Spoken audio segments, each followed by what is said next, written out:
Hello, magandang umaga po sa ating lahat. Nandito tayo ngayon sa bukid. Dito sa likod bahay. Ayan, nakapagtanim na sila ng mga cauliflowers dito. Ayan.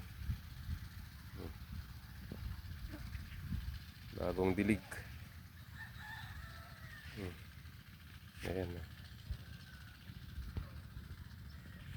Hanggang doon, cauliflowers na rin.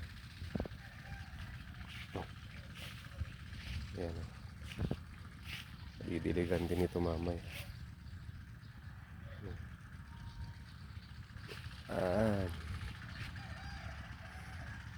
Dami na, mas malaki dito. Nauna yung iba eh.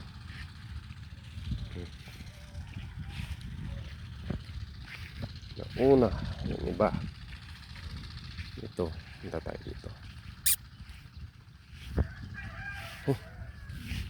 Ito mas malaki ito. Ayan, mas malaki ito.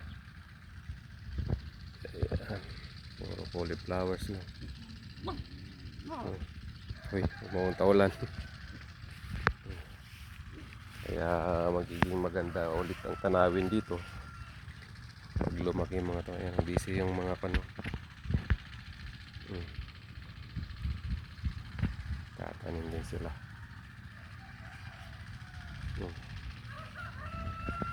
Oh. Mga maghintay ng maybe 2 months. 2 months siguro. Ayan. Flowers. May nilagay pang abono. 14 complete ang tawag dyan. Ayan, yung brown. Ayan, ayan, nag-aabono rin sila sa kabila.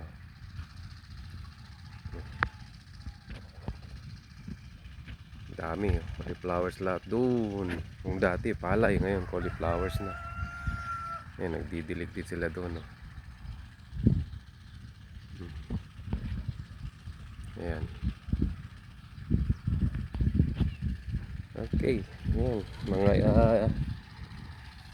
ilang linggo pa kita mo ng development nito. Ayan, naglalagay sila ng patabaw. Ayan ang pataba nyo, complete, saka urea complete yung brown, tapos urea yung puti.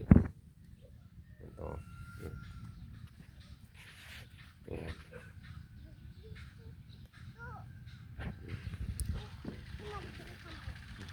Daming kuwan, daming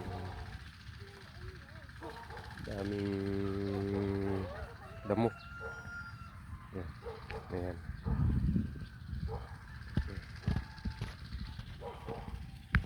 Tapos ito naman may paro-parong samiraw.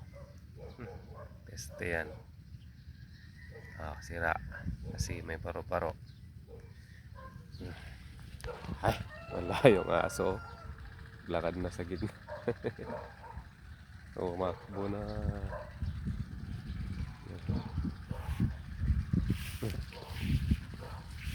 Okay, see you on my next video. Tingnan natin ang update. Ay, naglalagay din na abono. Okay, good morning. God bless us all.